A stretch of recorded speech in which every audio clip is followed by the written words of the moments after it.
Halo teman-teman, assalamualaikum warahmatullahi wabarakatuh. Ketemu lagi di channel aku pagi banget. Biasanya aku pagi banget ya. Ini jam berapa, setengah 7.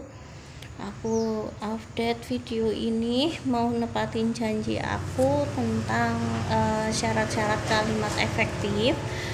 Tapi mohon maaf banget, aku cuma bisa nyampein 4 poin karena HP aku error dan HP satu lagi ketinggalan di rumah. Ya sudahlah, itu kan. Jadi nanti tulisannya part 1 gitu ya teman-teman ya. Oke. Untuk mengenai perhiasan masih sama harganya 20 ribuan per gram. Terus itu yang kembali, kalau yang tidak kembali 15 ribuan per gram online ya teman-teman ya. Oke. Bisa ngambil reseller, masih diskon kok, jadi tenang aja kayak gitu. Oke, langsung aja ya teman-teman ya. Syarat kalimat efektif yang pertama adalah kelogisan. Kelogisan itu adalah suatu kalimat yang dapat dipahami apabila penulisan yang digunakan sesuai dengan ejaan yang berlaku. Selain itu, unsur-unsur dalam kalimat juga harus memiliki hubungan logis dan masuk akal. Begitu teman-teman. Agak keras ya, tadi ada suara sih, makanya aku biar ini terdengar langsung aku kerasin aja volumenya gitu. Oke. Contohnya kalimat tidak efektif. Nah, untuk mempersingkat di garis bawah waktu, saya akan mengambil rute tercepat. Contoh yang tidak efektif. Nah, kalimat efektifnya adalah untuk menghemat, ya menghemat lebih tepatnya, garis bawah waktu, saya mengambil rute tercepat. Gitu teman-teman. Nah, lalu yang kedua adalah ketegasan. Ketegasan melakukan penonjolan terhadap ide pokok dari suatu kalimat.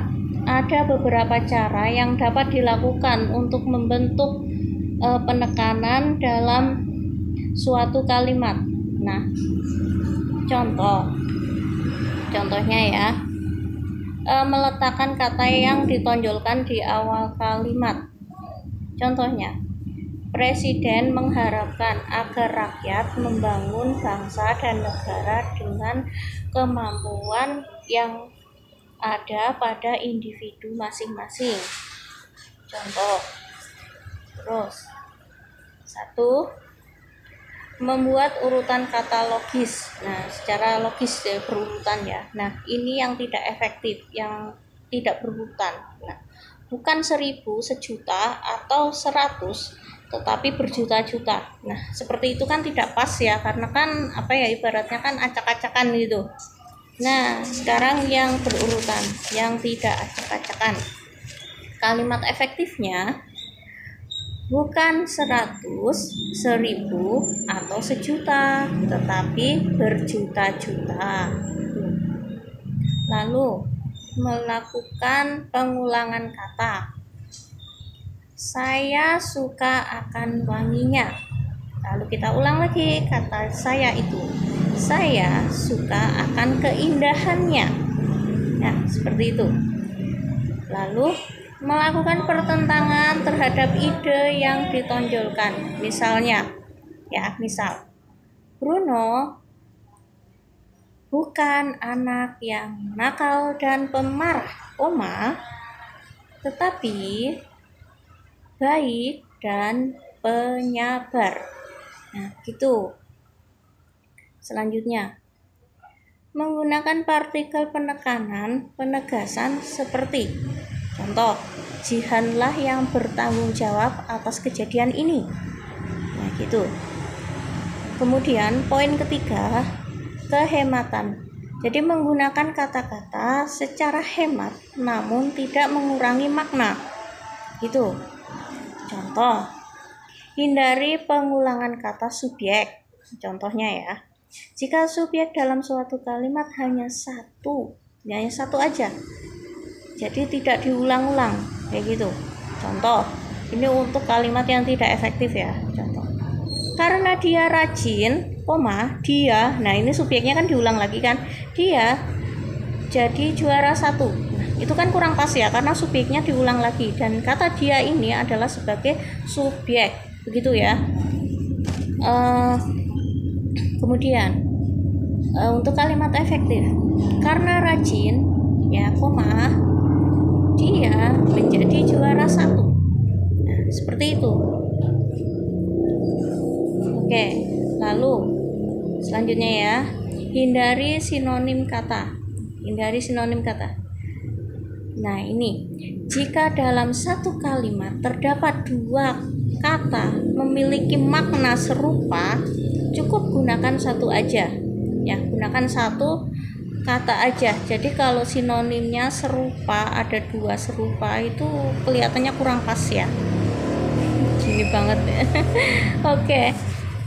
Untuk kalimat efektif, misalnya Yosa rajin olahraga agar supaya sehat. Agar dan supaya itu sama enggak sih? Untuk sinonimnya kayaknya sama ya, karena kan maknanya juga sama ya kan. Nah, jadinya satu aja. Nah, kalimat efektifnya Yosa rajin olahraga supaya sehat, begitu. Nah, itu. Nah, kemudian perhatikan bentuk kata jamak. Nah, perhatikan bentuk kata jamak. Nah, misalnya untuk kalimat yang tidak efektif ya. Jadi nanti saya jelaskan dulu, saya jelaskan dulu. Jika sebuah kata telah memiliki makna jamak, maka tidak perlu ditambahkan lagi. Kayak gitu, teman-teman. Jadi makna untuk jamak itu cuma 1. Ya, 1.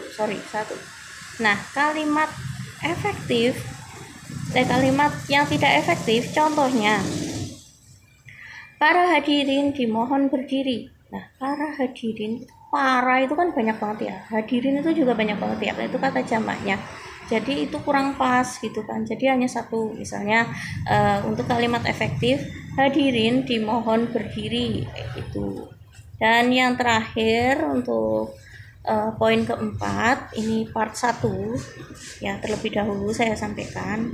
Untuk yang terakhir, poin keempat adalah ketepatan, gitu ya, ketepatan. Informasi yang akan disampaikan dalam satu kalimat harus jitu. Nah, sesuai dengan sasaran, maksudnya gitu. Sehingga dibutuhkan ketelitian dan beberapa hal yang perlu diperhatikan untuk menciptakan ketepatan kalimat. Memakai kata yang tepat, kata berpasangan harus sesuai, dan hindari ketiadaan preposisi. Oke, langsung ya, gue buka ya.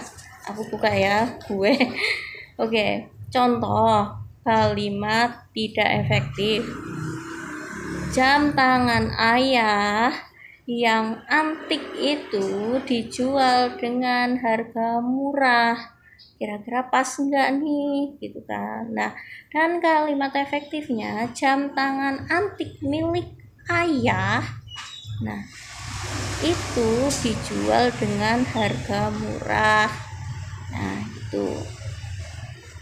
Nah, itu baru saya sampaikan 4 poin. Jadi untuk poin ke-5 sampai 8 itu menyusul ya teman-teman ya, menyusul. Jadi nanti ini aku iniin dulu, aku bersihkan dulu, kayaknya ada virusnya ini handphonenya gitu kan. Ya pagi-pagi gitu kan langsung live ya, jangan sampai ya kalian pikirannya ada virusnya langsung nyeplos aja, jangan sampai ya. Jadi ya harus bersih, jadi harus ya gimana ya, harus jernih gitu kan ya. Berpikirlah yang jernih, jangan berpikir negatif sama orang kayak gitu, biar nggak dikira ada virusnya.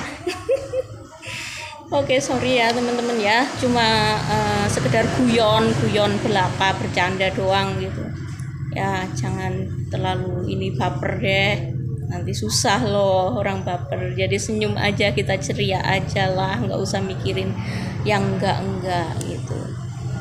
Oke, buat yang patah hati kata temen aku ini kasih tips buat patah hati. Yang patah hati saya sarankan diusahakan sibuk hari ini, jadi nggak usah mikirin yang baru putus atau yang baru ditinggal pacar, jangan ya. Jadi kita harus have fun aja gitu, jadi harus sibuk.